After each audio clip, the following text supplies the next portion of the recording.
Cinemajaw is sponsored by Overcast, an independent podcast app that embraces the open world of podcasting instead of locking it down. No exclusives, no premium content, no paywalls. Just a great podcast app for everyone. Get it for free in the App Store. And we thank them for their support.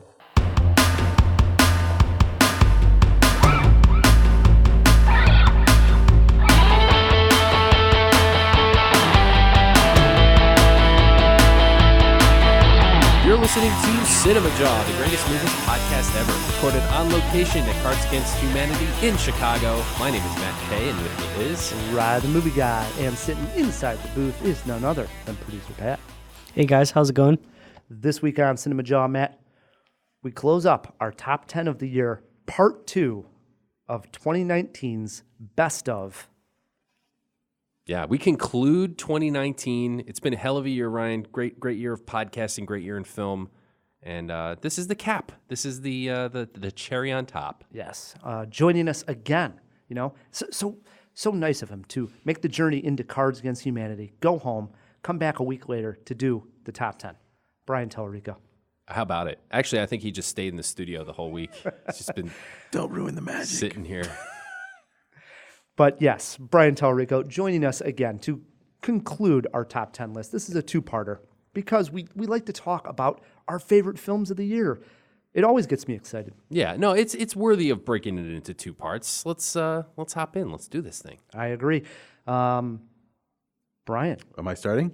No. Well, don't just start just yet. Okay. Just remind the Jawheads, because it's been a week Sure. now. They probably haven't heard you in a while. Right. So we got to remind them. They might have just skipped the first 5 and gone to the top 5. Yeah, if you haven't listened. Right. Go back and listen. We talked about a little recap. Us and Ad Astra. Yes. And, well, we're going to get there. We're going to Okay. get there. Hold on. Oh, sorry. We'll do a recap right beforehand. But Okay. again, for the Jawheads that want to read Sure. everything, follow you on Twitter. RogerEbert.com. Brian Tallerico on Twitter. Brian_Tallerico. Vulture. You can find a lot of my stuff, including streaming guides that I do constantly, which are the top 100 movies on Netflix, Hulu, and Amazon Prime, so you can figure out the best things to watch with your subscription. One question for you before we get into our Okay. top 5 is this. What was the one review that you got the most hate mail about this particular year? Well, I just posted my Skywalker review. By the time this is aired, it will probably be that. Don't count that, though. Yeah. That's a good question. Knives Out produced a lot of Last Jedi vitriol people who wanted to come out and just yell at everything about Rian Johnson.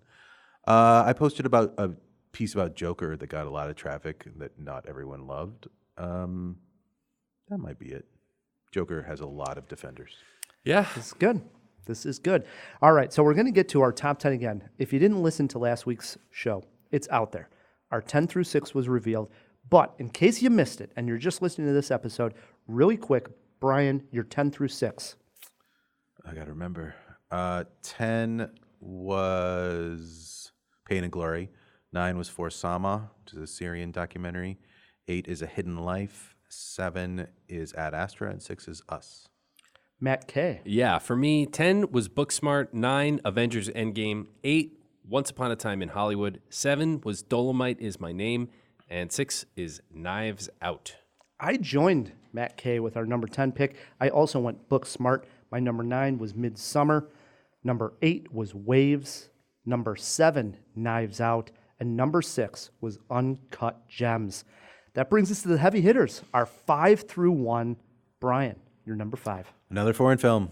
Hate to be the obscure guy, but it's from a wonderful director named Christian Petzold, who did a film called Phoenix, which is one of my favorite films of the decade. And his newest film is called Transit for Music Box Films. It's hard to explain what it is. It kind of got compared to Casablanca a lot, with a little like Kafka twist to it. It's a hell of a comparison. Yeah.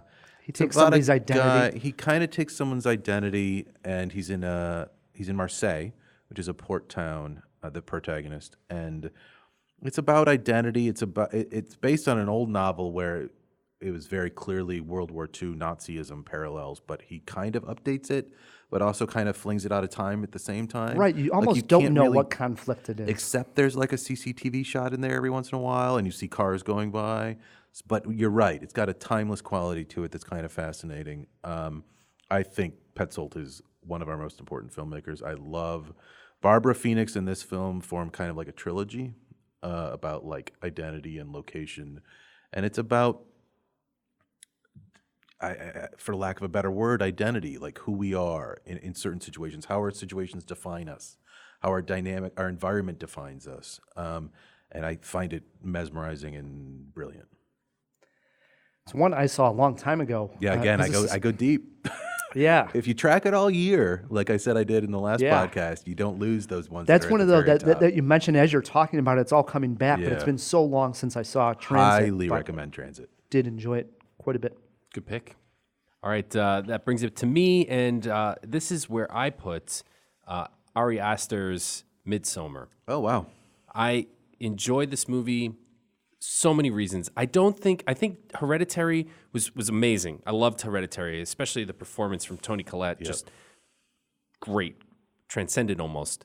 The thing that I don't like about Hereditary is the ending, which is very derivative. You got a lot of flavors of Rosemary's Baby, which isn't a terrible thing, but there it is. And also, there's a bit of Exorcist in there.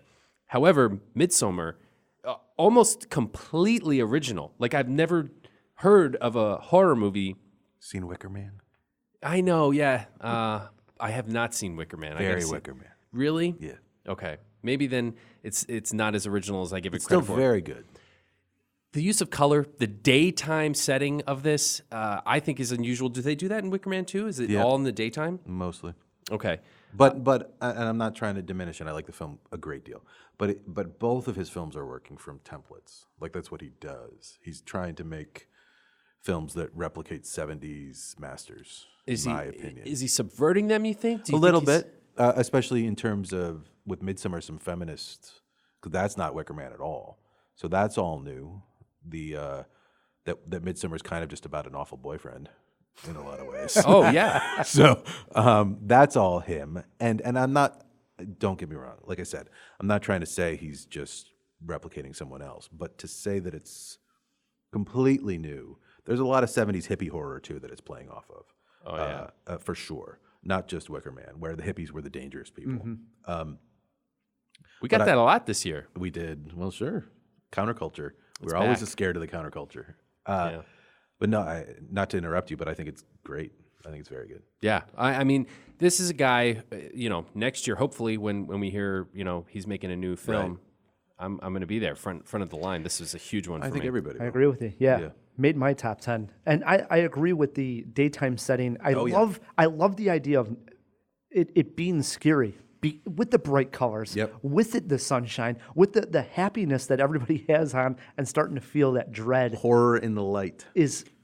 Horror in the lights. Which is very rare. It takes a lot. Yep. My wife does not like horror movies, but every October she's decided I can make her watch pretty much whatever I want. Oh, don't tell me you made her watch this I made one. her watch Midsommar, and she's been yelling at me for like 8 weeks. Like, we watched Little Women. I'm not sure if that's on anyone's list, but it's a great film for the record. And every time she came up, she was like, "I'm mad at you for making me watch that movie, for making me watch Midsommar." Midsummer's a tough movie. So my number 5, quick backstory. This was the first year that I went to the Toronto International Film Festival. First critic I saw was, I had mentioned, I saw Pam out on the streets. I walk in, first theater screening though, there's Brian Tallerico for A Hidden Life. Yeah.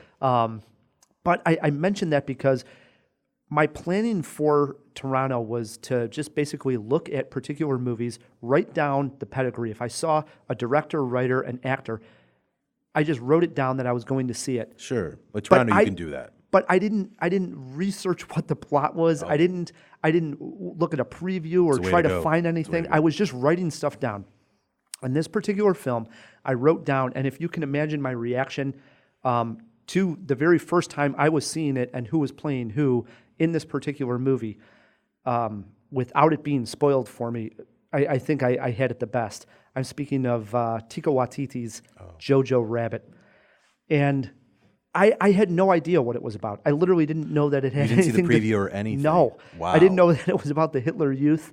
I thought there were posters up in Toronto And I remember walking to the street and I thought, oh, I'm going to see that. And I You looked didn't and I see Taika Waititi with As the Hitler?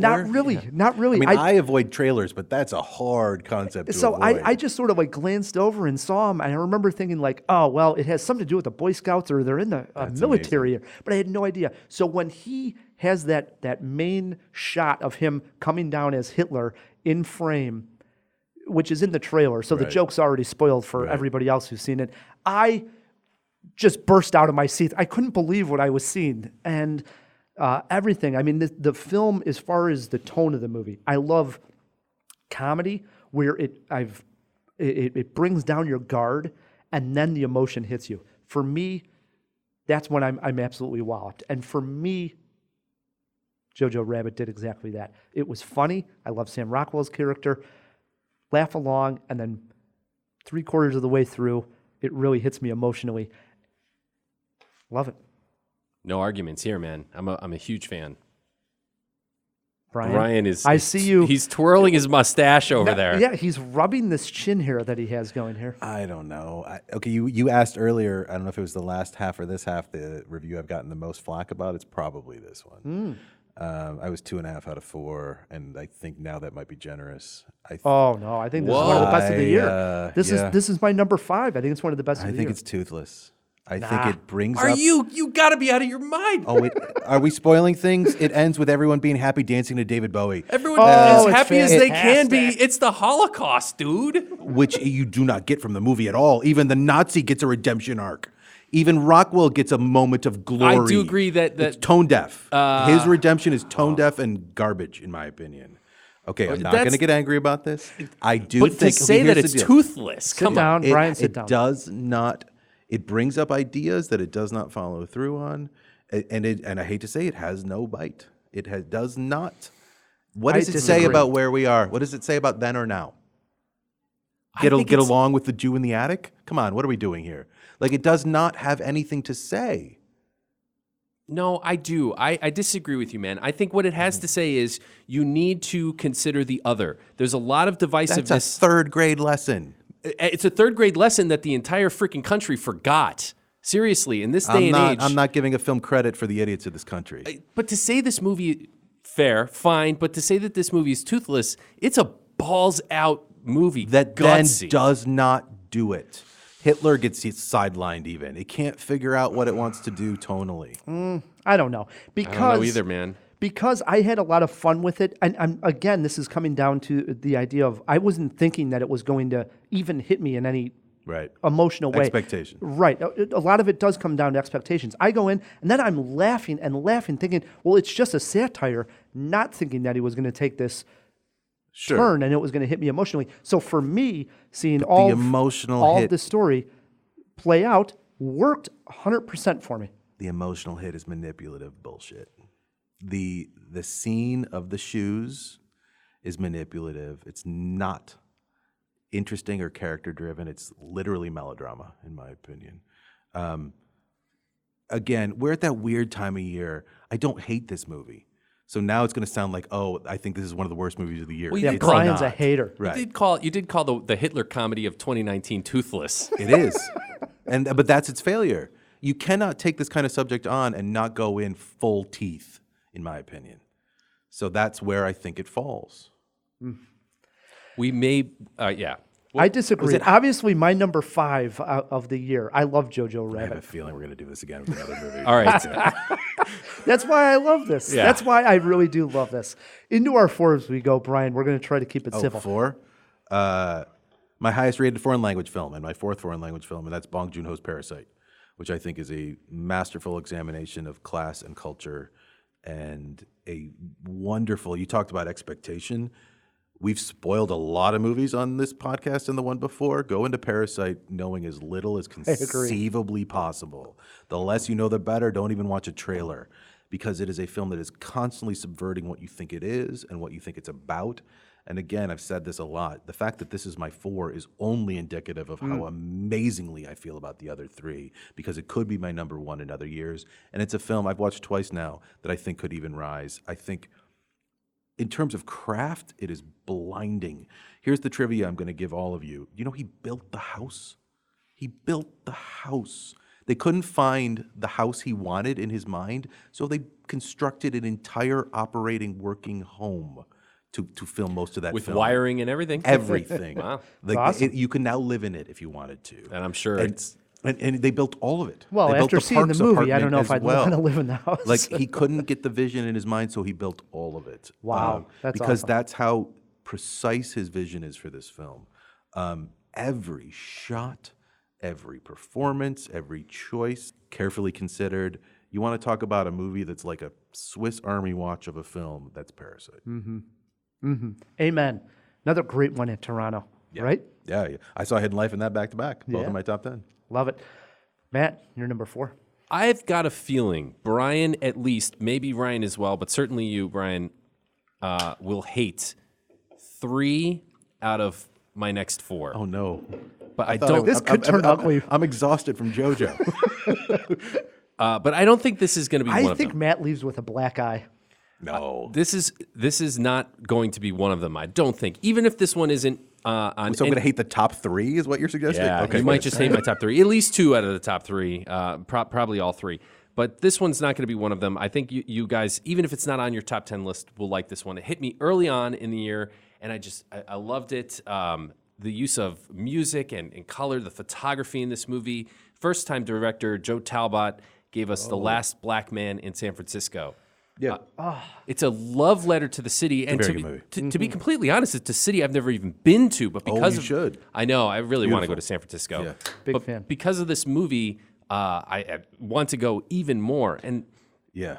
I think this is the movie that said more about race. And maybe Us wasn't trying to talk about race as much as it was trying to talk about class and stuff. Different purpose. Fair. But this movie, I think, had a lot to say without it being about gentrification. That's there. That's a major theme of the movie, but that's not all it's about. It's about childhood and nostalgia and trying to hold on too hard. It's about friendship. Yeah. So much. It's just a rich... Throw in your skateboarding. The skateboarding is there. There's a great cameo from the lead singer of the Dead Kennedys, which never hurts in my opinion. Just loved it. Loved this movie. Very well said. It's a rich film. You used the word rich, I think. It Yeah. is a layered film that, believe it or not, I didn't see at Sundance, even though it was a huge hit at Sundance, and didn't get to until like a few weeks ago, believe it or not, in this chaotic period of screeners, and was still, I think, in my 11 to 20. So I want to see, it's a film I want to revisit. I want to, like, when you're not watching 3 movies a day trying to decide what you're voting for, it's not a good movie in that environment. Like, I want to allow the richness of it to soak in, because I do think about images from it. It's a very strong film visually. It is. I love that one shot where they show him skateboarding down Yeah. one of the hills. It's The just score. gorgeous. I don't know if we're going to talk about scores, but the score for that movie score's is amazing. gorgeous. Yeah. No You were arguments high in on that. this one. I actually thought, Maybe a number 1 for me. yeah, because we do this so often. That I think, I wonder what Matt's number 1 is, and I thought this had an outside shot. Did at it, not so. know that. I Nice. like it's a very good movie, and you went into what works about it very well. Yeah. It's a good movie. My number 4 film, when I saw this movie, I felt a changing of the guard. Can you believe it? In Hollywood, I'm talking about. The young cast growing into superstars, and especially the woman behind the camera making her second straight A-plus film. Speaking of Greta Gerwig's Little Women. Wow, this high. Interesting. Yeah, Number 4. I did not think that was Number on here. 4. I enjoyed the heck out of this movie. I loved it too. It's legitimately great. And again, going back to her direction, makes Lady Bird, comes right back, and so confident of a filmmaker, it seems, right away. It doesn't feel like it's taking any cheap shots and making it like, this was an easy, swing at us. No. Everything about this movie is gorgeous. And I really do mean a changing of the guard of all the characters, again, going back to the girl in Midsommar. Florence. Pugh. Spectacular. Florence Pugh, spectacular. We love Saoirse Ronan, but we also have a Meryl Streep in there. We have a Timothy Chalamet. Emma Watson. And Chris Emma Cooper's Watson. legitimately great. in And that so what movie. I feel when I talk about the changing of the guard is I feel like this is a group of young actors who are about to take over Hollywood, and this person behind the camera leading them is also about to take over Hollywood from behind the camera. It really, when I walked out of that screening, I felt like well, this is it. This is the next step of what She's I the hope next- to see way more of. Do you think she's like a Steven Spielberg type? No, I mean, I No? don't. I mean, that's apples and oranges. I mean, he's making action pictures and No, Spielberg's made some heady movies. He could have made a Little Women, a different version of that Made his, movie. made his Lincoln. yeah. She's a personal filmmaker. She is. And this is very clearly, Lady Bird is semi-biographical, and this is a book that clearly mattered to her a great 100%. And you see that in the Saoirse Ronan Yeah. character, right? So And, you get the idea. Florence. Yep. I think that's the two halves. kind Very of much. thing. And I think the structure of it is fascinating. Mm-hmm. As someone who's seen all the versions and read the book, I was an English major. I know the book pretty well. Immediately, I was like, what's happening here? Because she jumps right into the second part, and then she flashes back, and she's constantly moving around. Almost a little too much for my taste. I feel like some of the structural choices are a little crazy. But at a certain point, my wife and I were watching it at home, screener culture, whatever it may be. That's how we saw it. And she started to ask, like, okay, so when is this happening? And I said, you know what? I'm not sure it matters anymore. Like, it's about the moment to moment, the scene. Like, she moves constantly from present to past, from present to past. And you just have to take it moment by moment, beat by beat, emotion by emotion. It's a very emotionally driven film.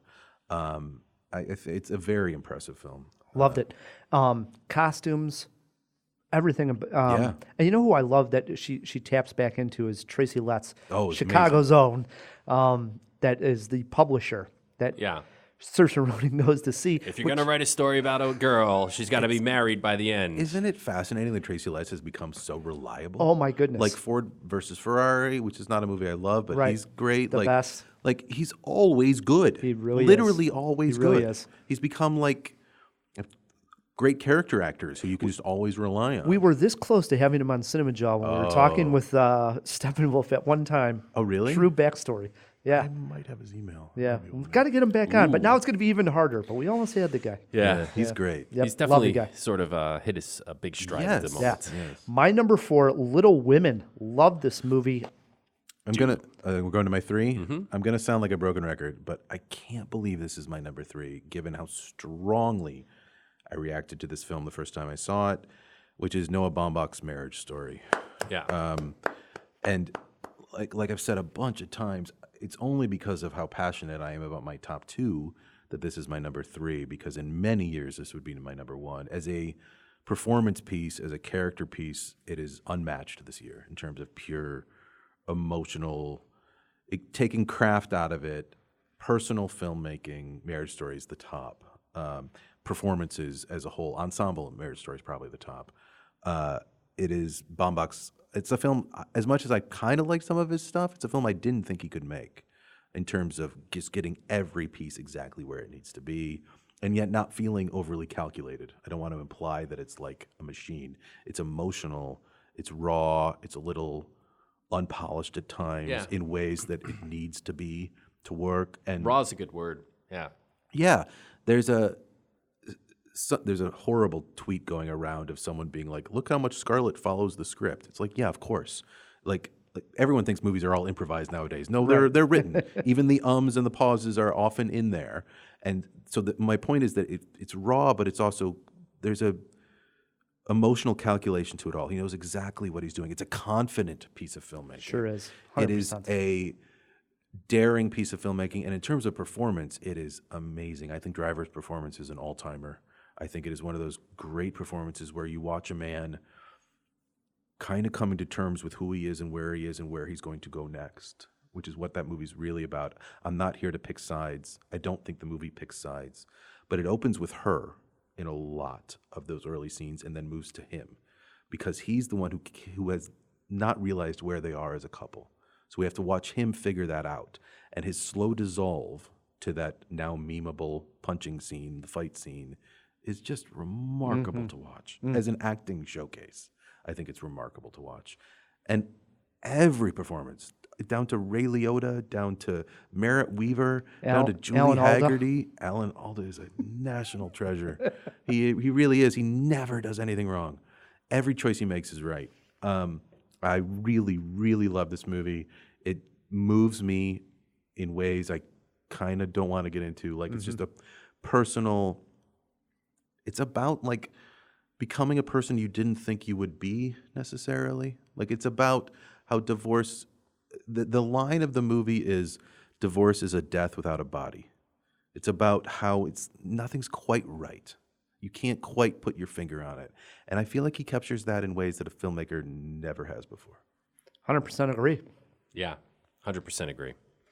All right, not to open up a can of worms yet again, but at number 3, this is where I put Jojo Rabbit. Okay.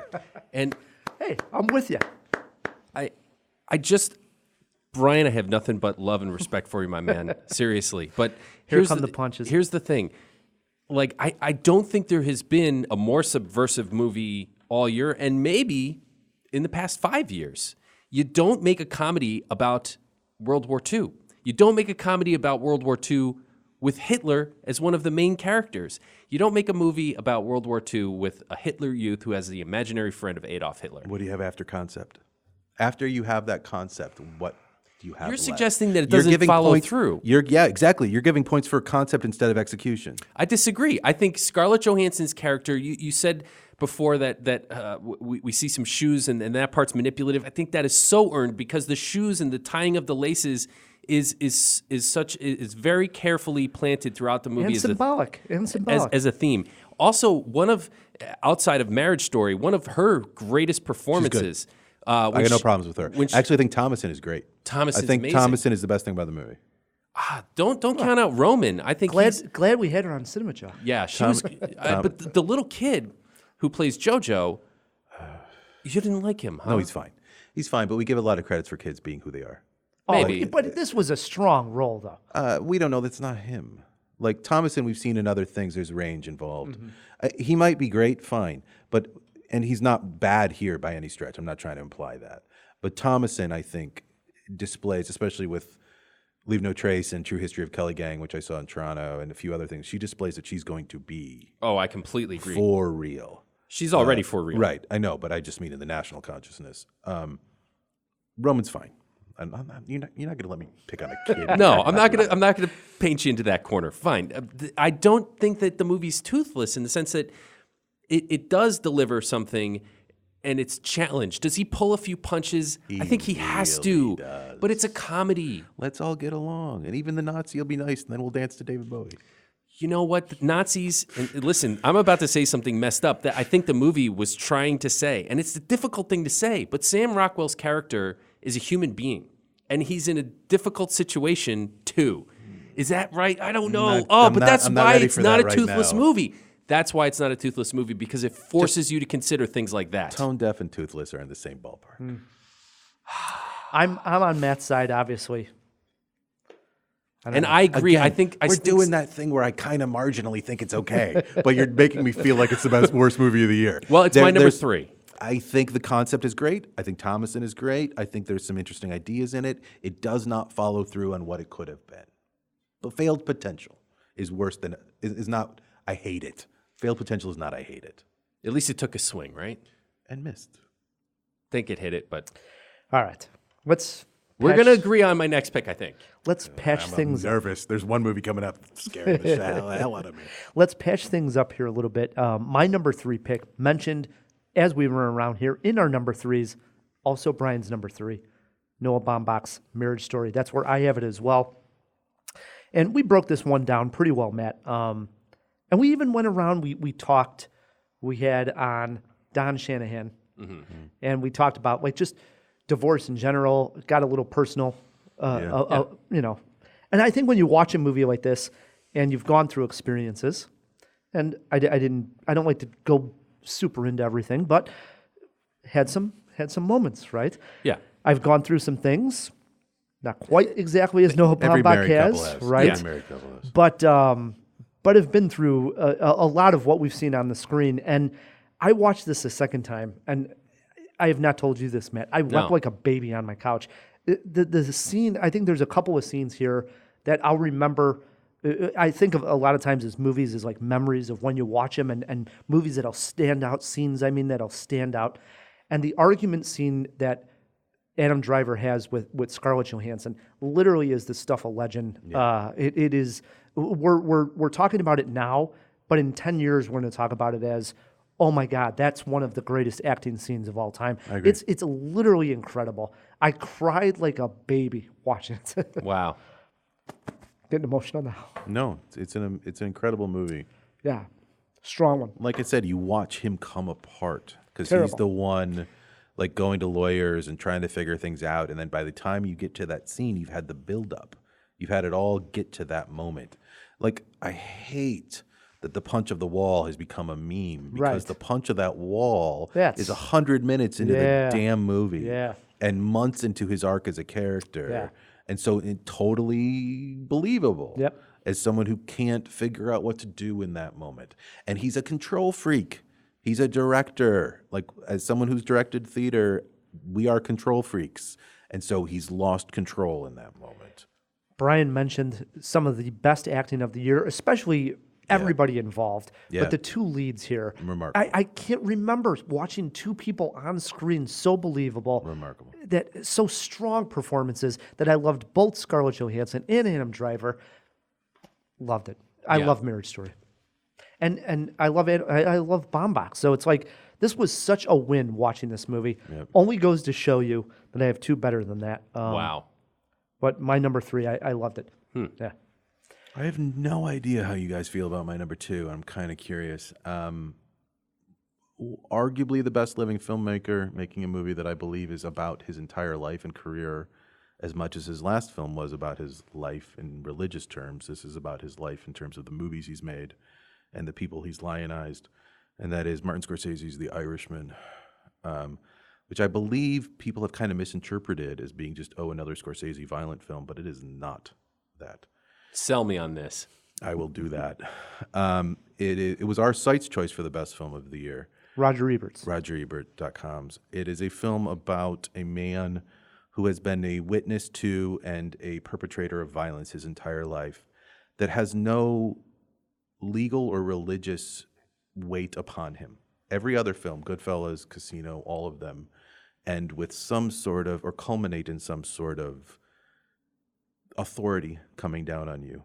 The Irishman is about how you dig your own grave and you end up alone and quiet in a room with no one to take care of you. Again, to talk about why The Irishman is so good, we need to spoil. So if you haven't seen it, pull away from the podcast, fast forward a couple minutes here. But to me, it's all about that final half hour. It is about a man who keeps getting revisited by a priest who wants to hear his confession. He does not need religion. He does not need any of that. He needs his daughter to forgive him. He needs his daughter.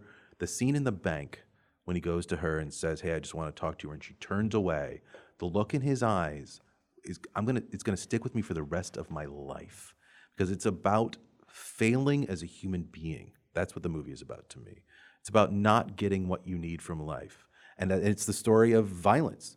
There's a scene early in the film where he flashes back to World War II, where he's talking about how German soldiers would dig their own graves, and he says, "Why do they keep digging, even though they know they're going to die?" And then we watch that movie for 2 hours. We watch a man dig his own grave, and we just watch him cycle down into killing his friends and pushing his daughter away, and all of that I just find so moving and poignant and incredible. And then take all that out, take all the brilliant subtext out on a craft and performance level. It is unbelievable. Flawless. It is Joe Pesci's best performance. It is Al Pacino's best performance in a generation. Yeah. It is Robert De Niro's best performance in a generation. It is every technical element, the way the scenes are cut together, the music choices. And Scorsese's gotten crap for his music choices in the past. I love that he doesn't do the Rolling Stones drop anymore. There's like nothing in this movie after 1950 something, because the movie is a flashback movie. It's about memory, and it's about. I'm getting a little flustered because I've so much. This movie just kind of overwhelms me, and the fact that it's not my number one is how strongly I feel about my number one. Wow. So I was at my brother's this past weekend. Everybody knows I'm the movie guy, so when I go there, his neighbor comes over. So I saw The Irishman. It's a talking point right away. Yeah. What'd you think? He wants my opinion right away. yeah. And my line, just making it easy, was like this. Hey, it's a flawless movie. I just needed the cherry on top for me to say it's the movie of the year, kind of That last half hour. that So last cherry for moment me. that I really wanted. For me, it wasn't quite there, but it's if someone asked me what I didn't like about The Irishman, I would have nothing bad to say. Matt does. It's just No, not it's really. just that I didn't love it. It's tough to say. It's Watch on, it again. It's not on my top 10. It's in my 11 through 15, but I really like it. I just don't love it. I also feel like it's a culmination of a career. I really do.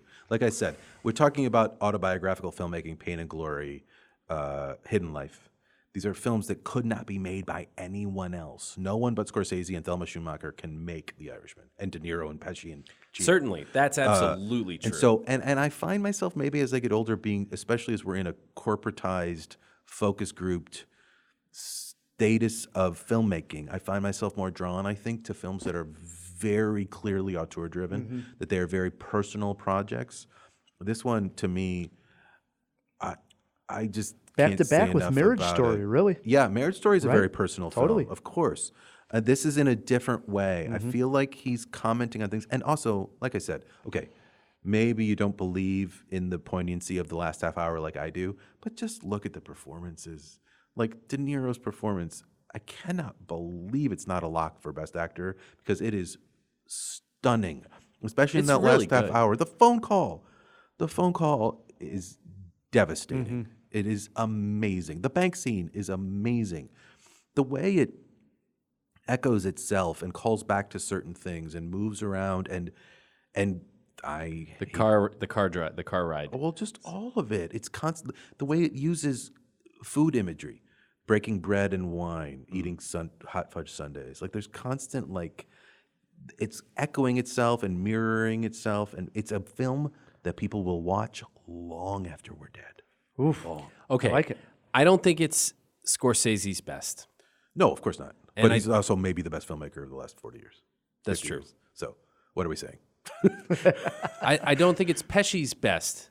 Are you going Goodfellas or Bull? I would put Casino over this. Honestly, he's just not giving enough. Oh no. Really, he's Every what I said. choice. He's more of a presence than a performance. But the presence is the hard part. He does not raise his voice once. He's one of those people who every body language, every movement, the way he breaks bread with De Niro has meaning. He's one of those people who understands I don't have to raise my voice. Like every choice he makes is beautiful. And Pacino's the opposite. Pacino is great. up and loud and angry and stupid. All right, I'll say this. I didn't think Pacino had a good role left in his career. I didn't Are think we De all on Niro this? did necessarily. I Silver thought, well, Linings maybe. But What he's done, and wow, did he wow me on this Pesci one? had I was retired. stunned. Pesci had literally retired. But and I they drew him always out. thought that if he came back, he would be Yeah. pretty decent. But this is different for Pesci. Like I'm saying, it's a very low register performance, Right. In a brilliant, beautiful way. And yeah, I mean, it's a gift for those of us, especially who grew up. I grew up idolizing De Niro, like the old De Niro, the Taxi Driver, Raging Bull, Godfather 2 De Niro. Hell yeah. To get another one of these, and to get one of these that feels like it's commenting on those. That performance is badass. Yeah. De Niro's in this movie. Yes. It is insanely great. It really is. It might be my favorite male performance of the year, and that's saying something. Wow. With Driver in Marriage Story. I got Driver, but we're gonna get there after the break. Neither of them are going to win the Oscar. All right, guys, here we go. At number 2, biting my tongue while you guys were talking about this. This is where I put in Marriage Story. Love this movie. I think Baumbach, as great as the performances are, no arguments, guys. Those two performances, the two leads, phenomenal. All the supporting roles, phenomenal. But he gets to actually flex a bit as a filmmaker. Yeah. We see these long takes in the first time she goes to meet Laura Dern. Oh, I love that scene. Yeah. I think The monologue. The monologue. It might be about 5 minutes long. There's a lot of callbacks to theater. Oh, very, very. That's a theatrical monologue. Yes. Kids will do that as monologues to audition for high school plays, I'm sure they will. like tomorrow. Yeah, for the next 15 years. I agree with you, Ryan. We've been doing this podcast 10 years. I've never seen you get that choked up over one scene. Devastating. Yeah. What an amazing scene. I think he is the absolute lock for Best Actor. That's because you think he's the best. We're not talking about the politics of it all right We'll now. get to that. Okay, Laura Dern. Should he? Laura Dern, Probably, though. Laura but Dern. Laura Dern's probably going to win. but for a lifetime achievement type thing. Yeah, Partly, but this was excellent. Which This she- was excellent. which It's she a little shows bit up- of Renata Klein from Big Little Lies in a movie. But in other words, I think she can kind of do this in her sleep a little bit. But if Laura Dern gets her first Oscar, the world will be a better place. I For agree. sure, for I sure, agree. for sure. And I don't think you're wrong. It could be that lifetime achievement thing, but this is a fine one to hang your hat on. Oh, it's a better lifetime achievement than The Reader or Scent of a Woman. So. Absolutely, 100%. 100%. When she steps on in that outfit and she's like, "I'm sorry, I look so schlubby today," or like you knew right away this is a special performance, and that's just one of the supporting roles. She's great. The movie is so honest, and one of the things I said in my review, I don't want to beat this one up. We've talked about it a lot, but I said this is the scariest horror movie of the year, and I stick by that statement. This movie scared me more than Midsommar, more than Us, more than any of the other horror movies. I legitimately got terrified because it forces you to consider issues and relationships in ways maybe people are very uncomfortable with and haven't. Sure. So. And that's why people have chosen sides. I've been fascinated. I saw it at TIFF, so I wrote a review relatively early before it came out and was on Netflix, and everyone could see it. And I've been stunned at the number of Team Adam or Team Scarlet. I don't feel like it wants you to do that. I agree. 100%. I think to choose sides is to miss the point of the film. 100%. I completely agree. Yes. Although I think the natural inclination of anybody watching this movie, whether they're a man or a woman, is to go with the person of your gender. That's your natural inclination. I know a lot of women who don't like her. I know I've already had lot of conversations. women I've already had conversations who with side girls that with don't like her that Driver. side with the guy. It's interesting. it I think you is. can have a whole class and conversation about this. Yes, but then come around to the idea that you're not. I find it's like a Rorschach test. I find your interpretation interesting, but not germane to what the movie is doing. Do you know what I mean? Like it's not actually there on the page. But the idea that a lot of people side with him because she goes across country and basically kidnaps the child and escalates to lawyers. I've heard a lot. Right. Like he's all like, "Hey, But we're why going to should do he this." have been the one to say how this works? And then I want to point out he cheated on her like a week ago, from the way I can tell, because he's still talking to the stage manager, and ignored her. Like there's a whole lot of both sides of this thing. There's a whole lot of both sides. Yes, All yes, right. yes. All right. We had a Jawhead write in who said Baumbach's script was successful because this conversation exists. Oh, I agree. I think that's what he wants to agree. do. I totally agree. Yep. Shout out to Dion. Yep. My number 2, and to prove, Jawheads, that we are doing this without some type of script, I'm going to give you a thumbs up, Brian. If this is your number 1, we'll talk about it right here. Movies, right, do a lot for us. They can inspire us, give us a happy ending, bring us together. But in 1969, when Sharon Tate was murdered, Oh, that all seemed to die. didn't you do that? No, he did that. I did. Okay. But leave it to Tarantino to remind us that movies are good. They're good.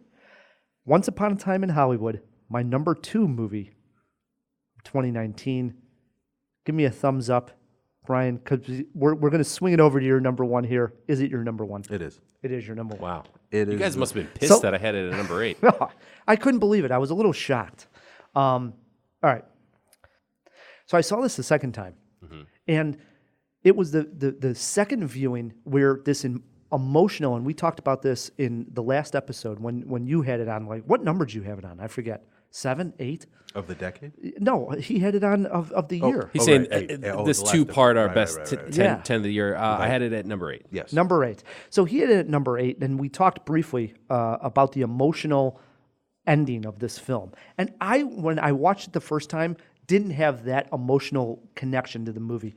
But this time, it really hit me. And I talk The about... very end? No, I talk about the scene really when Rolling Stones' Baby You're Out of Time Oh, comes on. that scene's amazing. The lights come on in The LA. lights come on, Yeah.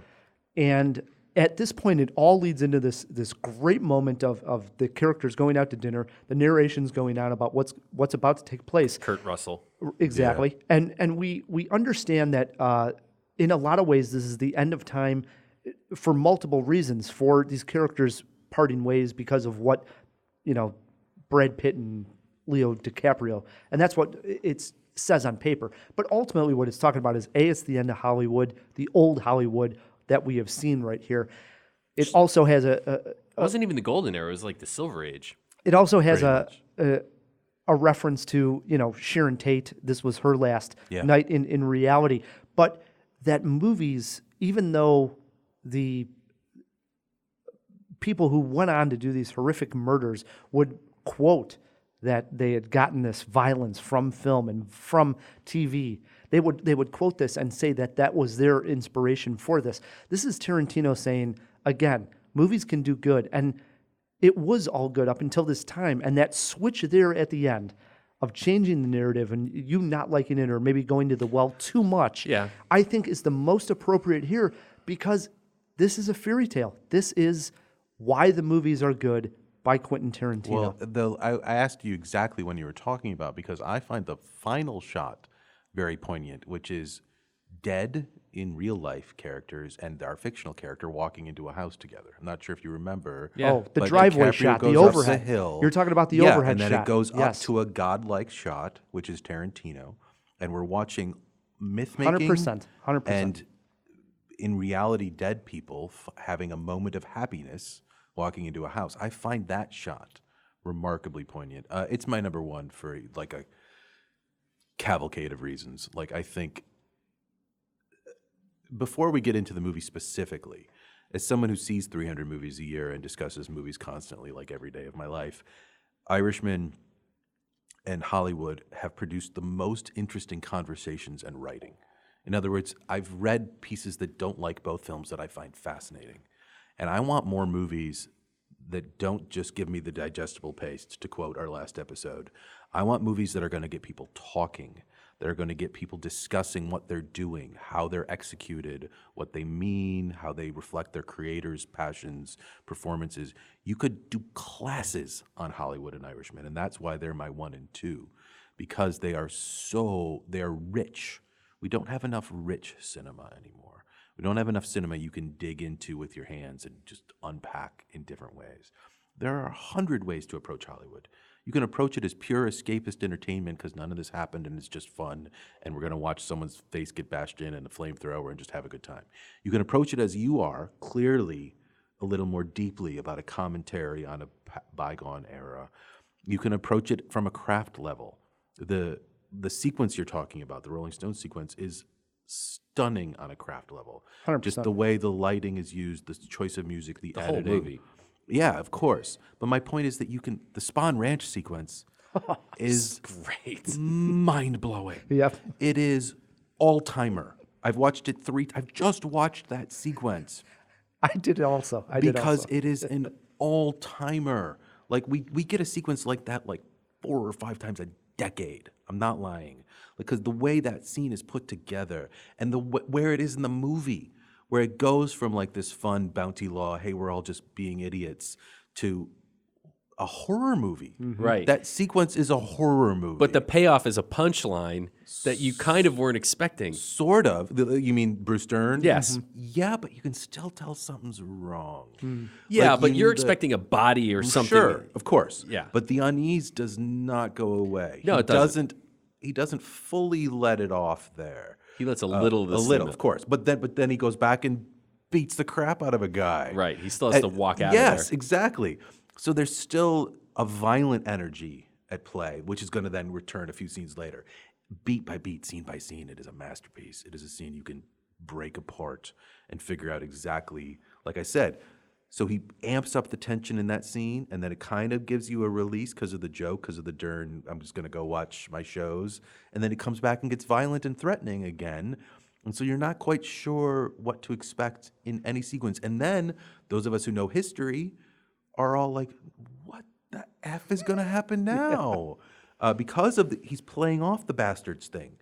We know he's going to do a bastards thing. We know he's going to kind of revise things, but exactly how much is he going to revise things? And the first time you see it, it's a breathtaking experience. Because you don't know. You don't know. And we know so much about every movie we see. Yep. We really do. Like I said about Skywalker, as much as I enjoyed parts of it, there's no surprises. No. Like, we know so much about everything we see nowadays. Hollywood is constantly Leaking. just turning right when you think it's going to go left, and then making you feel like an idiot for thinking it was going to go right. Yeah, it is a brilliant film, and again, I saw it the second time. Have you saw it 2 times yet, Matt? No, just the once. I think you would agree, Brian. The second time you see it is when you're way more emotionally involved in the film. I think the first time I wasn't looking for that because I was so excited for a Tarantino movie, so excited for what was he going to do with it. Yeah, you're plot driven the first time. Yeah, so but I could it was the appreciate second craft time. The second time usually. Yeah, the second time I was really just moved by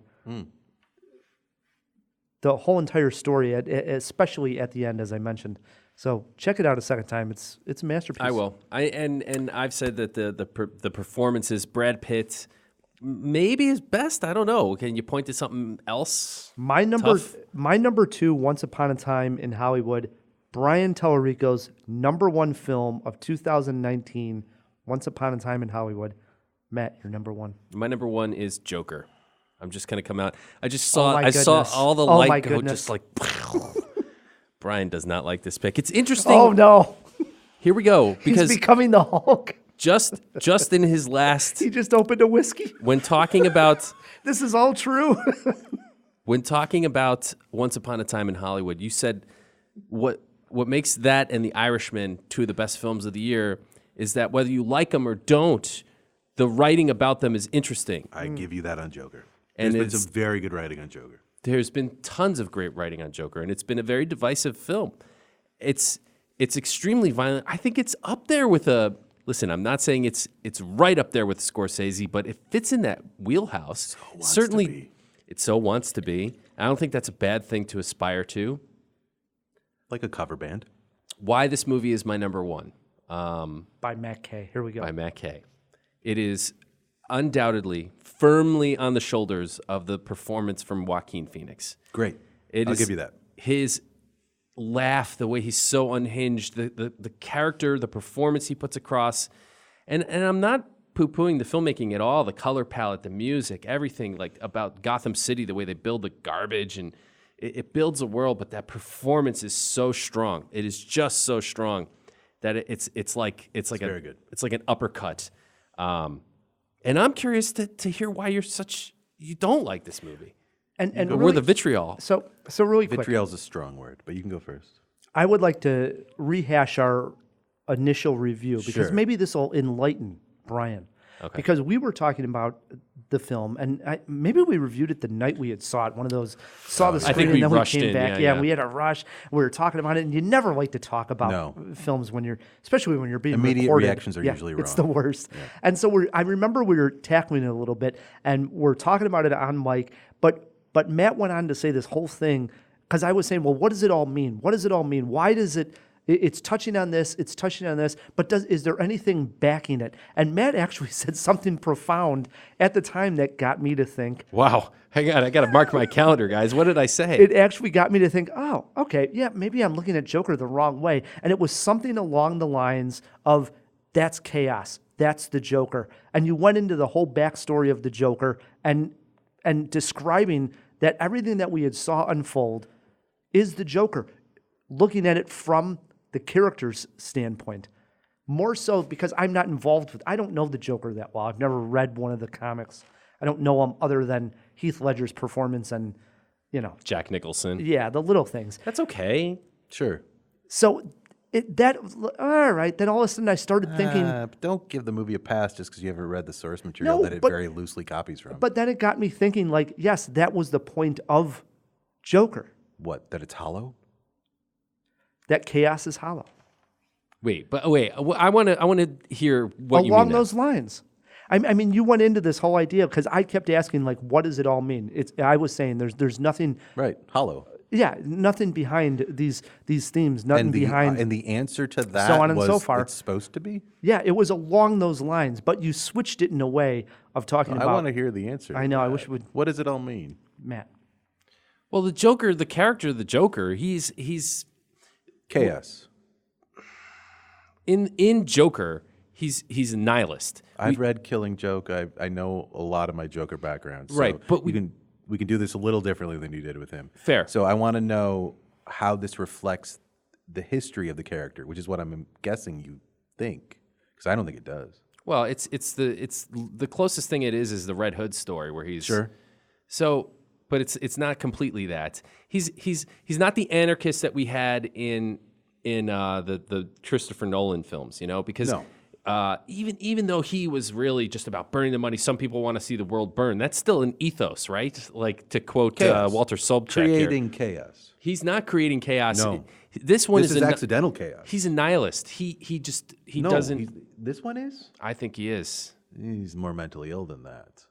Like he does. Do you think he expects the nihilism at the end, the riots, or do they come upon him? He loves it. He loves it, but is he planning it? No. So then, what is this character? It's a mentally ill person.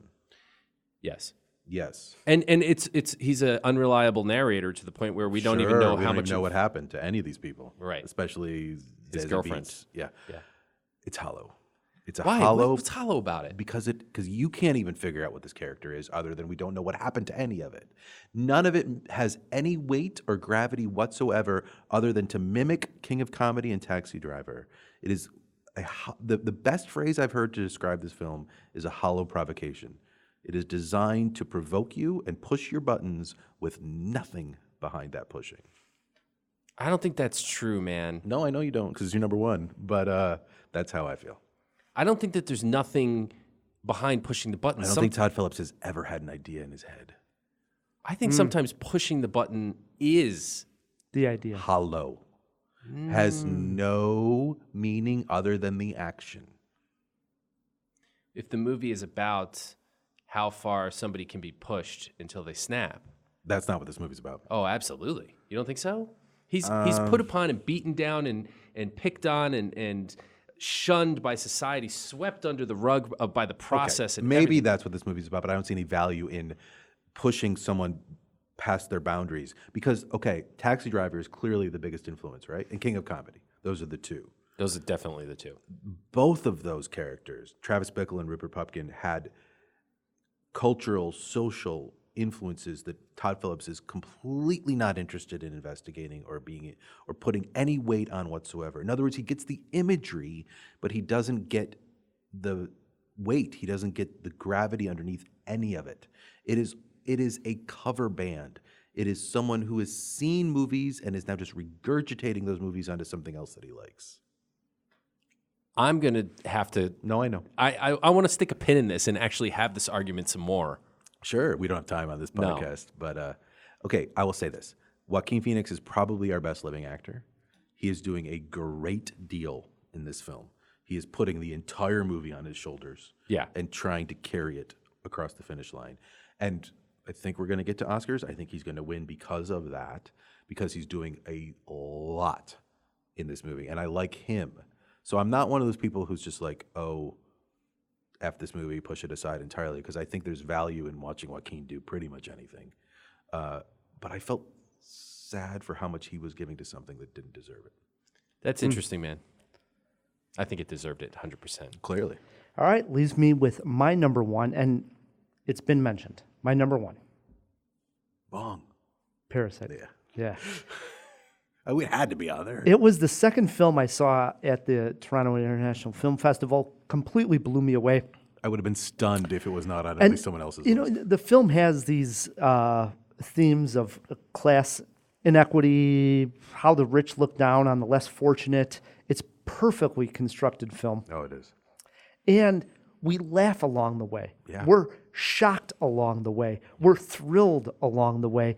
And the whole time I was watching it, I thought to myself, who could have possibly thought of this movie? But yet we're watching this happen, and we believe that it can happen because we're watching it. And the story, the script, the way it's executed, I talked about this in Knives Out. It's flawless. I don't know, looking at Parasite, it did anything wrong. I was along for the ride and truly was thrilled. And that's a feeling that you don't get when you're seeing, I don't see quite as many as Brian, but No. at 160 some movies a year, I sit there and I'm like, okay, got it. I know where this is going. Right. Not Parasite. Parasite's one for me where it's like, oh my God, that's why I love the movies. Parasite, God damn it. And it has, like I say, themes of class, themes of, poverty, the way the rich look at the poor, the way they look at them as almost different people. Like they're not necessarily on the same level as human beings that they see themselves at. But also different strata of society. Like, I remember the first time I saw it, realizing that the Parks their apartment is halfway up, halfway down. And then, of course, without spoiling anything, there are other levels. There's another level above and another level below. Like, it is an amazing example of study in how the world works, while also just being wildly entertaining. Just stunningly entertaining. Maybe the best ending and shocking that there is this year. You mean the epilogue? Yeah, 2019. Love it. It's emotional and fascinating, and a movie that people will be analyzing and discussing. And I don't know if we're going to get into that. And Oscars, I think, could make some waves. It's won a lot of critics awards, and Cuarón won last year. I'm really excited. I think Bong could win. Jaw listeners, JawHeads, is that what we call them? If I can encourage you to do anything, it is to watch the films of Bong Joon-ho. Go back and watch The Host. Go back and watch Mother. Go back and watch Memories of Murder, if you can find it. It's streaming. It's streaming. It was on Amazon, and then it got moved. Okay, it got maybe pulled. it moved. Oh, because I think someone's doing a special edition soon. Neon bought it. Okay. Neon's actually going to release it to bank off Parasite. Memories of Murder is amazing. Have you guys seen it? I have not. No, I've seen The Host. It's Bong's Zodiac. It is like, it's a movie. Yes, it is incredible. He has never made a bad movie, except for Okja, but I like Okja. We've Big talked fans about that here. in the past. Yeah. He is a fascinating filmmaker, one of our living best. So go watch all of it. Love it. What we're going to do is take a break. When we come back, we have Oscar talk and Trivia. one more bout of trivia. Matt K, get a load of this, versus Brian. Because Matt thinks we give him a hard time on the trivia topic, we're going to play superhero trivia of the past decade. Oh, no. Superhero trivia of past decade. I'm done. Stick with us, Jawheads. Let's all go to the lobby. Let's all go to the lobby. Let's all go to the lobby to get ourselves a treat. There is no escape. Don't make me destroy you. Luke, you do not yet realize your importance. You have only begun to discover your power. Join me, and I will complete your training. With our combined strength, we can end this destructive conflict and bring order to the galaxy. I'll never join you! If you only knew the power of the dark side. Obi-Wan never told you what happened to your father. He told me enough. He told me you killed him. No. I am your father.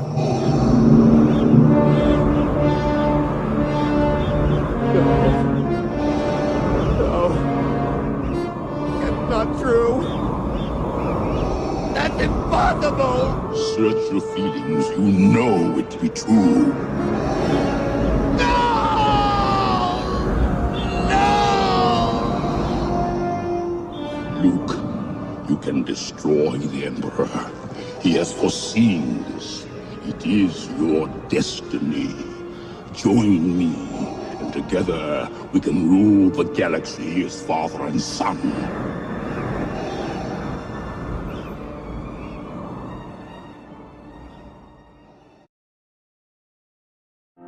The sparkling drinks are just dandy. The chocolate bars and the candy.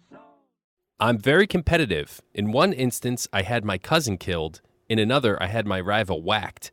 So pretty, my husband swings on trees for me. So popular, I left my gang. I'm a murdered actress who doesn't die. Is that clue a little blurry? How ironic. Who am I? Cinemajaw is sponsored by Jiffy On Demand. Jiffy On Demand? Yeah, that's right, Ryan. Wouldn't it be great if you had sort of an Uber for anything you need done around the house? You need an electrician. You need a plumber. You need an HVAC guy. Maybe you just need a light bulb changed or something broke. That sounds lovely. It is. It's fantastic. It's just as easy as calling an Uber, and all of their workers are vetted and licensed. These are guys that are trusted. And if for some reason something doesn't work out, Jiffy has a 100% satisfaction guarantee, Ryan. So let me get this right. Jiffy On Demand is an app on the phone? Yeah, it is. You just go to jiffyondemand.com or your app store, whichever phone you may use, Android or Apple, and download the app. It's pretty easy. And if you use the offer code Cinemajaw, you get $25 off your first Jiffy job. Wow, save $25 by using the code Cinemajaw? Yeah. I love it. What cities can we use this in? You can use it in Toronto, Ottawa, Boston, and Chicago, Ryan. I love Jiffy On Demand. You should. You need the help. And we thank them for their support. To get ourselves a treat. All right, Matt, before we continue on part 2 of our top 10 of 2019, it is Star Wars month here on Cinemajaw. Pat, do we got a fact? Yeah, Ryan. This week, our Star Wars fact is Lucas was actually working on A New Hope at the same time his buddy Steven Spielberg was working on Close Encounters of the Third Kind. Visiting the Close Encounters set one day, Lucas reportedly fell into a panic. Spielberg says, he said, "Oh my God, your movie is going to be so much more successful than Star Wars. This is going to be the biggest hit of all time. I can't believe this set." He said, "All right, I'll tell you what. I'll trade some points with you. I'll give you 2 points of Star Wars if you give me 2.5% of Close Encounters." So I said, "Sure, I'll gamble with that." Gamble is right. Star Wars made $775 million at the global box office, compared with Close Encounters, $304 million. Adjusted for inflation, Time reports Spielberg's edge could come out to as much as $40 million. Lucas made good on his bet. Wow. Stunned. Stunned that he would even pay up on that. What a silly bet. What a silly bet. All right. Brings us back to our top 5. Edit it all in. And we are back on Cinemajaw, hanging out with Brian Tallerico from RogerEbert.com, Vulture, New York New York Times. Times. You see this guy everywhere. Some Rolling Stone here and there. It's Here and unbelievable. And Got on a piece Twitter. on Rotten Tomatoes shortly. Hey, not to mention Cinemajaw. Absolutely. Many a times on Cinemajaw. One more time for the jawheads that want to see on Twitter. What's your Twitter handle? Brian Tallerico. Brian_Tallerico, which is Tallerico. I follow him, and I follow many. As do I. Yes, many film Twitters. You don't say. And Brian is great. He really is, because he's always getting conversation going about the film, and he's arguing with everybody. Right? Oh. He's just pissed. He's a man of opinion. I don't think I'm that. No, you're not that Aggressive. bad. But I like it because it opens up the conversation. Well, like I said, I think my top 2 are films that people are talking about. Like I said, there are some of my best writing. Some of the best writing I read this year was negative about Hollywood and negative about Irishman. You can read really good writing that doesn't necessarily Agree with you. agree with you. Mm-hmm. It's good. Firmly agree. Good way to say it. So we just concluded our top 10 of the year. You heard our 5 through 1s before the break. Really quick, gentlemen, honorable mentions. And by honorable mentions, I want to know your 11 through 15 rapid order. We'll start with Brian. Terry Gilliam's The Man Who Killed Don Quixote, which almost no one saw, but is Terry Gilliam's best film since Fear and Loathing in Las Vegas. Wait, he made another Don That's Quixote your 11? film? That's your That's 11? my 11. I wow. love it. Holy cow. I love it. I think it's a wonderfully ambitious, gorgeous film with Jonathan Price and Adam This Driver. is Is this a probably Lost in La Mancha Brian's- type thing? This is probably yeah, he finally made it. This and is- it came out. yeah. And it's great. See it. Waves, my 12. Little Women is my 13. The Nightingale is my 14, which is a very difficult but great film. And Uncut Gems is my 15. All right, going down from 11 to 15. At 11, I had John Wick 3. Just a big fan of the series. It's great. 12, Dr. Sleep. Impressively ambitious. Loved it. 13, The Irishman. 14, Little Women. And 15, Honey Boy. I like all those. Good pick at Honey All Boy. better than Joker. All 5. My number 11 is Apollo 11. documentary came out earlier in the year. You're a sucker for these. I love it. It's all right. What a Also, presentation. 11 in the out of theater. 11 is impressive. Perfect. Number 12, sorry, Brian, Joker. Number 13, The Irishman. Number 14, The Nightingale. So I'm with you on that one. And See, he had Joker above Irishman. Just number 15, Us. So I'm with you on that one. Brings us to Oscar predictions. Jawheads, we're recording this before the nominations even came out. So I'm just going to ask this question. Best Picture, Best Director, Actor and Actress. nominations or winners? Just winners. Got it. That's all we're going for. Who wants to start here? I think Brian already is 100% sure he knows Best I don't Actor. know Picture. I think Picture is the hardest of those four. I think the other three are relatively easy. I think it's Joaquin because he's way overdue and because the performance is incredible and the movie made $1 bajillion. And so I think that one's going to be hard to avoid. Driver's very good. We all agree that he's going to be nominated and in the conversation. But I think there's going to be a sense that, Driver's going to be here again, probably relatively shortly. Maybe we can give it to him again. Let's give it to Joaquin, who's never won. Interesting. So Yeah. that's my feeling on Joaquin. Actress is really hard. Most of the critics are going with Lupita, who I would be happy just to see nominated, but I don't see her winning. So I think it's Renee, as much as I hate to say Judy, it. yeah. Judy, because they love impersonations in that category. They certainly do. They love people who play historical figures. And in a way, it's a comeback for Very much. Renee. Very much. I don't like the movie or really her in it, but that doesn't matter. I think she's got the weight of history behind her and no other clear front runner. There's no one else who's going to swoop in and take it from her, because Lupita kind of has the Toni Collette thing from last year, where Toni Collette won all the Critics Awards and then didn't even get nominated. So they don't take hit horror that seriously. So if she even gets nominated, we should be happy, and Renee probably wins. Director? Bong, I think. This for the same reason Alfonso won last year. They give it to Personal Visions in that category. I don't think Parasite can win Picture as easily as other people think it can, but I think Bong can win Director pretty easily. And your pick for Best Picture? I've said for a long time that I think it's Hollywood. Not at all because it's my number one, mostly because it's a well-received film that is about them, which they like a lot. I do love that. Argo, The Artist, they like movies about Hollywood. They like movies about the history of Hollywood and about acting. Where should I begin? Actor. All right, actor. I do think it's Driver. I do, and largely for the reasons you outlined on one of your picks. I don't think they're going to give it to a comic book movie. They gave Heath one. They did, but he died. Was that a posthumous type thing, like a lifetime achievement sort of? I don't know. It helped. But and also, does Heath's Oscar for playing the same character sort of diminish his chances? Maybe. I don't think so. I actually think it helps. Dark horse there might be Eddie Murphy. We'll see. He doesn't get nominated. Ooh, interesting. Unless I he think so. kills it on SNL this weekend, which is going to have aired. I'm not even lying. Oh, I think he's a lock for a nomination. But if SNL goes crazy and he's amazing, that's actually going to help, because I think he's the fifth right now. The whole reason he's there is the campaign for the Oscar, frankly. Oh, I agree. I hate to do this. So Joaquin's in, Driver's in, I think Banderas is in. Yeah, that's a good call. Anyway, I'm And not Eddie. going to do this right now. Eddie's the fifth. Like, I'm forgetting who's fourth. De Niro, DiCaprio, Yeah, all these any people one are of playing those, on the edge. yeah. I don't see Eddie. You see Eddie winning? No, I say he's a dark horse. It could happen. It could happen.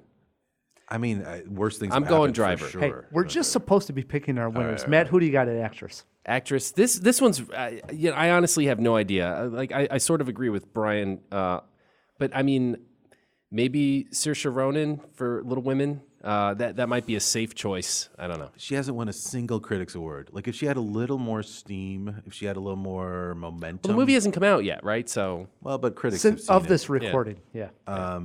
No, I mean, she's incredible, and she's kind of got that young Kate Winslet thing going on. Right, she's young. But I also feel like Driver, they're going to be like, she'll be here again, and probably next year. I feel like people underestimate how often the Academy just goes, okay, they'll be back. We can do this again another time. Like I don't. They always do that. They always do that. They did it for Pacino for a decade. Right. And then they mess up. Scorsese as well. And then they mess up. What do you got for... Director? Yep. Does Scorsese win it again, or is it finally Quentin Tarantino, or not finally, but Quentin Tarantino again? Those are the two. I go QT on this one. Once Upon a Time. I think he wins screenplay. And your best picture? Although Marriage Story for screenplay is a very strong competition. Yeah, that's true. Best picture. It's Once Upon a Time. I think it is. I think it's Once Upon a Time. All right, so it leaves me my predictions. All right, go. I'm actually going to go very easy. I'm going to say Best Actor and Best Actress, Marriage Story. Adam Driver, Scarlett Johansson. Believe it or not, I think both win. That's never going to happen in a very long time. I know. And I don't. And feel you like guys the are movie going to be has that shocked kind when of it does, and support. all the tweets are going to come. Boy, that Ride the Movie guy predicted it. Boy, we got to. Okay, so how do we? So I'm predicting that. Reconcile the fact that Scarlett's literally never been nominated. So the Academy clearly doesn't love, which is insane. Not nominated for Lost in Translation, Her, Under the Skin, anything. So the Academy clearly doesn't love her. She's going to win here. Okay. Both of them are going to win. I wouldn't be shocked at a nom, but I don't think. Oh, now it's happening. But Yes. Screenplay is going to be Noah Baumbach for Marriage Story. So that's why I think director, onto our fourth pick, is going to be Quentin Tarantino. What about Taika? I don't think no. I think this is that's Quentin adapted. Tarantino's. No, JoJo's adapted from Yeah. the book. But I'm talking director now at this point. I think Quentin Tarantino wins Best Director. Okay.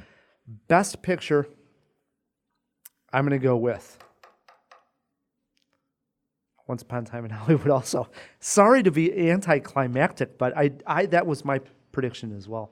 I think it's obviously that's probably the easiest prediction to make because it's about Hollywood. And It's not that easy because I think Irishman, there's a lot going on right now. Irishman doesn't win picture. It's too long. Yeah. It's too. People underestimate It's also Netflix. Academy members at home over the holidays with a pile of screeners. And what are we going to watch? Once Upon a Time in Hollywood is going to be watched over and over and over again. It is rewatchable. It is familiar. It is enjoyable. But you think Marriage Story wins screenplay, actor, actress, but not picture or director, Yeah. which would be fascinating. Yeah. Because it's unlikely. If a movie's going to win actor and actress, it's going to win everything. Here's why I think Like that Silence of the Lambs. my thought process behind that too, and I was telling Matt this was off mic. I was telling him that why I think Adam Driver wins over Joaquin Phoenix, and then why I think even Scarlett Jo does win it is because it's such a human story, and we haven't seen such a well-acted human story with no superpowers, no odd phenomenons going on. It's just a real-life performance. But they don't by award two people. that. They But award I Winston think Churchill and they will- award Stephen Hawking. But I think they will this year because they realize that they don't. I think a lot of people realize, like, I think you're giving the Academy too much credit. When was the last time they've given it to just a guy going through a divorce? So why are they going to do that now? They're going to. Trust Okay. me, Brian. This is wishful I thinking. agree with you to a point. I think you're right on Adam Driver. I would actually. I mean, I'm not a millionaire, but I'm pretty close to it. I'm joking. But if I had all this money, I would put on Adam Driver. That's how sure I I am. might take that back. He's going to win it. We should make some Adam bets. Driver is going to win it. Do you realize how often that category? I'm trying to remember the last time that category went to an original character. In fact, if Adam Driver doesn't win, I'm just going to go. Even absolutely Joker crazy. is an archetype and a character before, like an original character from an original screenplay. Best actor is hard to find. It's going to happen. It's going to happen. And we're going to look back at this one. It's going to be one of those that we look back at and we say, yeah, of course. I think it's an all-timer history. performance. I mean, I'd love it if it was De Niro. There's some great performances this year, but they always go back to familiar. They go I don't back think Adam to, Driver can act better than he acted in Marriage Story. I do. I think he's a phenomenal actor. I think he had the best decade. If you look at who he worked with, it's insane. He worked with Scorsese, the Coen brothers, Jim Jarmusch, the Star Wars movies. Like his decade was ludicrous. Yeah. He took chances and worked with everyone he could possibly work with and made his film debut in 2011. Like he did. I was going to say, if we went back in the decade and we looked at It's like his. 2010, Spike 2011, Lee. we didn't even know who he His was. first Oscar nomination was for a Spike Lee movie. Like he has worked with all the challenging auteurs of our era. But I still think his next decade, everyone thinks is also going to be great. It's going to be his He's second just getting nomination. started. Right. It's going to be his second nomination, and people are going to look at him and go, hey, Joaquin has been amazing for 25 years, and we haven't given him one. And I hate to say it. I'm not saying that's right. I still think it goes to Driver on this one. DiCaprio for Hugh Glass, right? Revenant, totally original character. No, that's based on based on a character, the real life guy. Oh, okay. Casey Affleck? Based on that's an original character. All right, there you go. That was 2016. That's the most recent one. Okay. But it's like 1 to 2 out of the last decade. Yeah, seriously, because then after that you got Eddie Redmayne, Hawkins. Stephen Hawking. You got Matthew McConaughey from Dallas Buyers, which is a real person. They love true stories. Daniel Day for playing Lincoln. They love true stories. And we missed Churchill. We missed Churchill, right? So it's the odds are also no one gets it that early. Like in I other think he words, gets this one. I swear to God. Hey, second nomination. there it is. All right. No, I mean, I'd be happy. I love I'd be arguing happier than this stuff. Joaquin. I know. It's a more deserving performance than Joaquin. I think it's going to happen, guys. We'll see. I wouldn't be pissed about that. You know what I like too is that Brian likes the performance more, but he's saying Joaquin. You had Joker at number 1, but you're saying You're it's saying Adam Marriage Driver. Yeah, so you see how divided the room is, which is great. Yeah. Film fans love to argue. All right, trivia. Yes. If you'll recall, Jawheads, just last week on Cinemajaw, Brian Tallerico took down Matt Kay. I believe it was like 5-1 in Star Wars actor stop. movie trivia. I'm nervous about this one, though.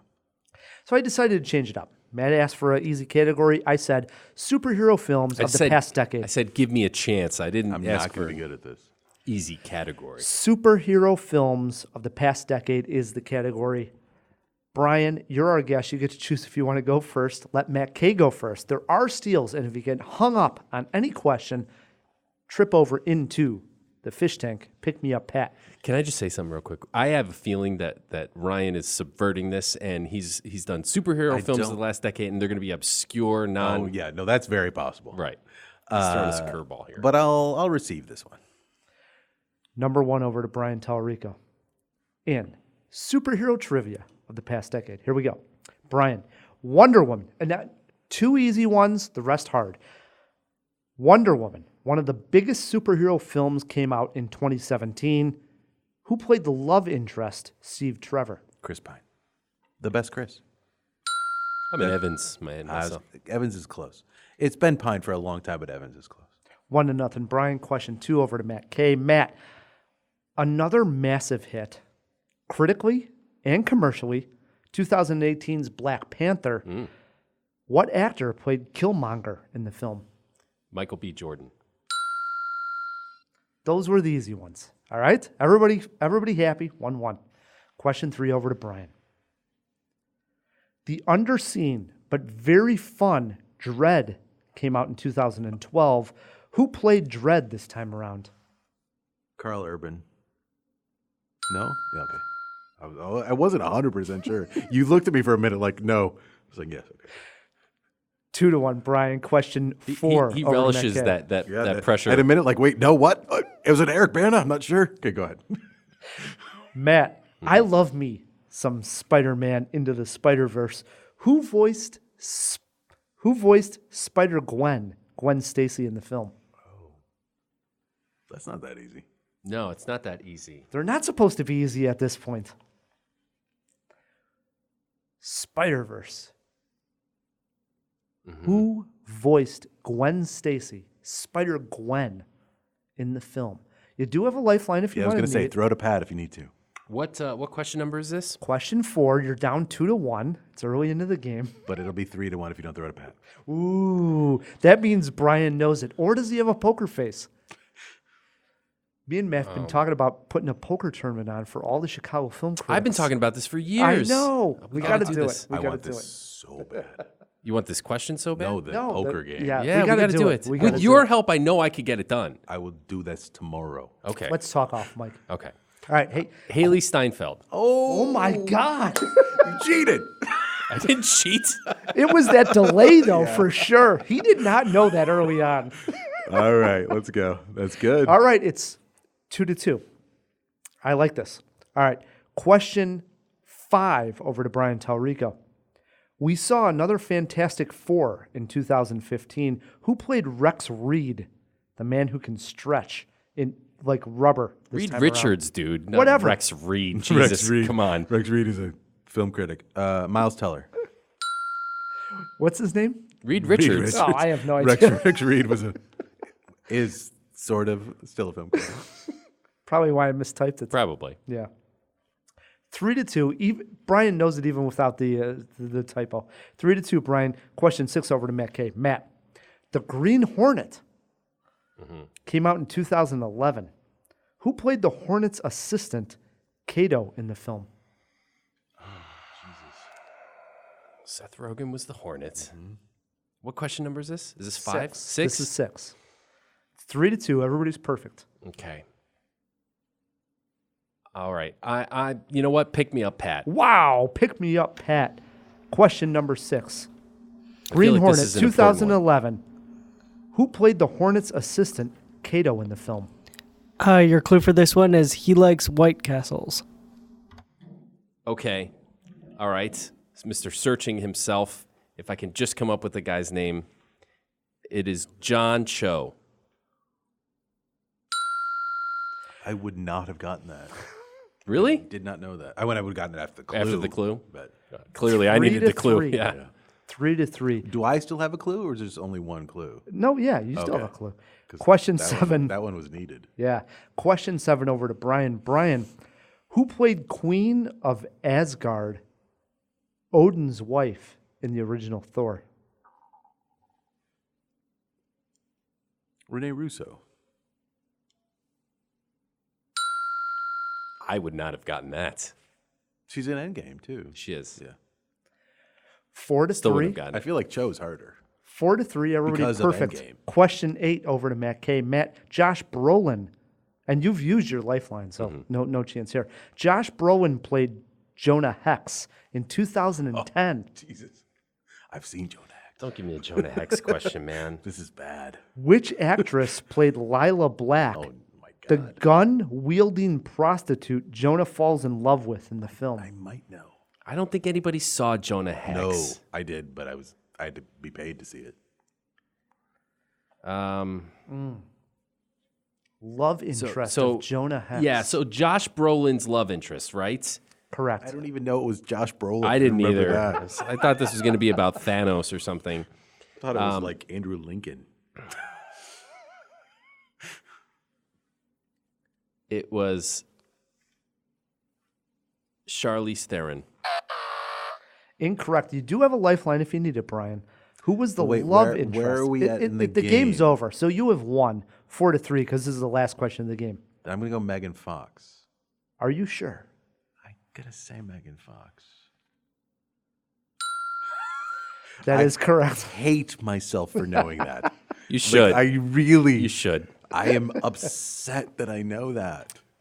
There should be space in my brain used for better things than that. Anytime Megan Fox is the answer to a trivia question, you should be upset that you know the answer. I'm not lying. I'm like really depressed that I know. Brian that wins that's this Megan one Fox. 5-3. Can I get a gentleman's handshake here? Here's the jawbreaker, and it's a little bit different of a jawbreaker. Think about it, and you have about like 2 seconds. I want to answer. Okay. So I want like a fast response here. Okay. So to both of you, I'm going to point to Matt and then Brian. How many movies did Spider-Man appear in the decade? Matt. 4. 6. Give that one to Brian. 8. Wow. The Civil War. Here we go. I got them written down. sorry. I got them written down. We're forgetting the crossover. Right. And the Amazing cartoon. Spider-Man. Amazing Spider-Man 1 Yeah. came out this decade. Bad Amazing garbage. Spider-Man Those 2. two awful movies. Civil War, Infinity War, Endgame, Homecoming, Far From Home, Spider-Verse. Right. 8 movies the in one crossovers. decade. Damn. Talk about overkill. That's why we all hate him. Although Don't hate Spidey. Bite I your like, more or tongue. less. I like that Tom Holland has said he wants to play the character until he's like 50. That's what he Why said. not? He's like, I'm not leaving anything. Speaking of age, the The real jawbreaker was this, Age of John Cho, closest to. Brian. 38. Right. This is why I always go to Matt first. Mr. Sulu. He said 38. He did. Yeah. I think he's older. I think he's closer to our age. I would say he is 40 on the nose. 47. Get out! Wow. What? Yes. I feel like, thank you for making me feel like I look like an old man. Wow. Yeah, Harold? 47. Harold is He 47? is 47 Has anyone years old. seen White Castle lately? It's quite good. Yep. It holds up. First one's great. Yeah, that's what I'm saying. It Yeah. holds up really And well. I like the Christmas special one. All three are good. Guantanamo's good too. All three are good. Man, this has been a blast. How about it? Yeah. Brian, An you epic. came back to back weeks. Two-parter. This is absolutely incredible. I'm glad I came back. First and foremost, we got to thank our guest, Brian Tallerico. So much fun. Happy New Year. Love the movies. Thanks for coming on Cinemajaw. See you next year. We also got to thank our producer, Pat. Yeah, it was a great time, guys. Glad to end the decade with you and the year. It's an honor, Pat. Thank you for being here, buddy.